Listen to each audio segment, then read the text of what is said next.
దేశంలోనే ఒక ఆదర్శవంతమైన పాలన ఏపీలో జరుగుతోందని Tirupati urban development authority TUDA chairman Chevireddy Mohit Reddy అన్నారు. సీఎం జగన్మోహన్ రెడ్డి హయాంలో పేదలకు సంక్షేమ పథకాలు సంపూర్తిగా అందుతున్నాయని చెప్పారు.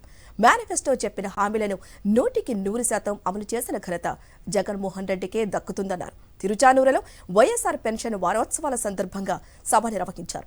మండలం పరిధిలోని వైఎస్ఆర్ పెన్షన్ లబ్ధిదారులు ఈ సభలో పాల్గొన్నారు. నిజంగానే చాలా సంతోషంగా ఉంది. ప్రతి అవ్వకి తాతకి ప్రతి ఒక్కరికి ఈరోజు 2750 రూపాయల నుంచి 3000 రూపాయలు పెంచడం జరిగింది. ముఖ్యమంత్రి జగన్మోహన్ రెడ్డి గారు ఏదైనా ఒక మాట ఇచ్చారంటే దాన్ని నిలబెట్టుకుంటాడని చెప్పి ఒకే ఉదాహరణ ఈ పెన్షన్ అని చెప్పచ్చు. 2019కి ఒక నెలకు ముందు ఒక పెన్షన్ రావాలంటే మనం ఎన్నిసార్లు జన్మభూమి కమిటీల్లో తిరగాలి, ఎన్నిసార్లు మనం అధికారుల చుట్టూ తిరగాలో ఎక్కువ అవాతాదనులకు తెలుసు.